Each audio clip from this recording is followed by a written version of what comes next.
এবারে আমি বোতলের মধ্যে মাটি দিয়ে ভিতরে ঢুকিয়ে মা দুর্গার জননী বানিয়েছি। যেমন জননী হয় আমাদের মা, সেই রূপে আমি এবার তৈরি করেছি, যাতে একটা মা যেমন তার হাতে 10টা হাত হতেই হবে। কারণ কি, এখন একটা ছেলেকে কম্পিউটার থেকে, ড্রয়িং থেকে, নাচ থেকে, এখন আরও অনেক অ্যাবাকাস থেকে শুরু করে প্রচুর জিনিস শেখাতে হবে।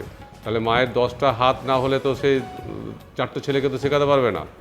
সেই জন্য আমি এবারে জননী রূপে মাকে, যেমন সন্তানকে, একজন সন্তান কোলে রয়েছে, 3জন বড় হয়েছে, তাদের রূপে আমি মাকে দেখেছি। দুর্গাকে নিয়েছি, কিন্তু আমি মেন জননীকে, দুর্গা জননী সাবেকি সবাইকার, হিন্দু, মুসলিম, খ্রিস্টান, বৌদ্ধ সবাইকার জননী দুর্গা।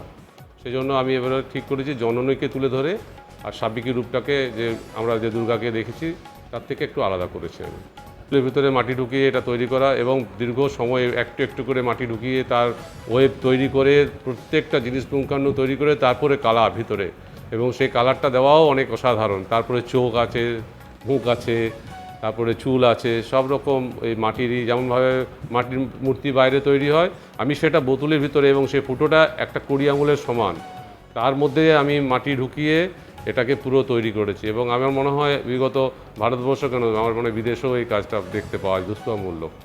বাদ দিয়ে নারকেলের ভিতরে করেছি, লাউয়ের ভিতরে করেছি, ডাবের ভিতরে করেছি, তারপরে আপনার বাঁশের ভিতরে করেছি, কুপভাড়ের ভিতরে করেছি।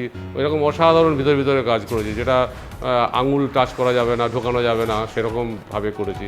এছাড়া আমি রামায়ণ, মহাভারত, বিভিন্ন রকম দেবদেবীর মূর্তি প্রচুর করেছি, এবং বিরাট কোহলি থেকে শুরু করে, সচিন তেন্ডুলকর শুরু করে, সৌরভ গাঙ্গুলি শুরু করে, সকলকেই, অমিতাভ বচ্চন, সকলকে আমি তৈরি করেছি এর ভিতরে।